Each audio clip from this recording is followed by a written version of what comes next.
KSRTCയുടെ വാഹന പുക പരിശോധനാ കേന്ദ്രത്തിൽ പരിശോധന നടത്താതെ ബസ്സുകൾക്ക് സർട്ടിഫിക്കറ്റ് നൽകിയതായി പുറത്തുവരുന്ന രേഖകൾ വ്യക്തമാക്കുന്നു.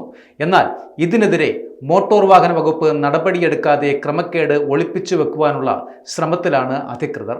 വികാസ് ഭവൻ ഡിപ്പോയിൽ അടുത്തിടെ ആരംഭിച്ച പുക പരിശോധനാ കേന്ദ്രത്തിലാണ് ഈ ക്രമക്കേട് നടന്നിരിക്കുന്നത്. മാനന്തവാടി സുൽത്താൻ ബത്തേരി പാതയിലെ ഓർഡിനറി ബസ്സാണ് തിരുവനന്തപുരത്ത് പരിശോധനയ്ക്ക് ഹാജരായെന്ന് കാണിച്ച് സർട്ടിഫിക്കറ്റ് നൽകിയിരിക്കുന്നത്.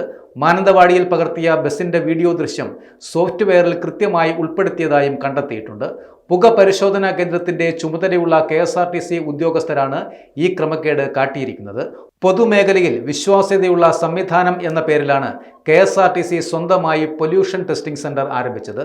പൊതുജനങ്ങൾക്കും പരിശോധനാ സൗകര്യം ഒരുക്കി നിരക്കിൽ ഇളവും നൽകിയിരുന്നു. ഒട്ടേറെ ബസ്സുകൾക്ക് ഒരേ പരിശോധനാ ഫലം വന്നതും സംശയത്തിന് ഇടയാക്കിയിരിക്കുകയാണ്. സ്വന്തമായി പരിശോധനാ സംവിധാനം വന്നതോടെ സ്വന്തം ബസ്സുകളുടെ പരിശോധന ഒഴിവാക്കിയെന്നും പരിശോധിക്കാതെ സർട്ടിഫിക്കറ്റ് നൽകരുതെന്ന് ഉദ്യോഗസ്ഥർക്ക് നിർദ്ദേശം നൽകിയിരുന്നുവെന്നും അധികൃതർ പറയുന്നുമുണ്ട്. ബസ്സുകളൊന്നും പരിശോധനയ്ക്ക് എത്തിക്കാതെയാണ് സർട്ടിഫിക്കറ്റ് നൽകിയതെന്ന് KSRTC നടത്തിയ വകുപ്പ് തല അന്വേഷണത്തിൽ വ്യക്തമാക്കിയിട്ടുണ്ട്. ഇത്തരം ക്രമക്കേടുകൾ കണ്ടെത്തിയാൽ സ്ഥാപനത്തിന്റെ പ്രവർത്തനം തടയേണ്ടതാണെങ്കിലും മോട്ടോർ വാഹന വകുപ്പിനും KSRTCക്കും ഒരേപോലെ നാണക്കേടാകുമെന്നതിനാൽ ഒതുക്കി തീർക്കാനാണ് ഇപ്പോഴുള്ള ശ്രമവും.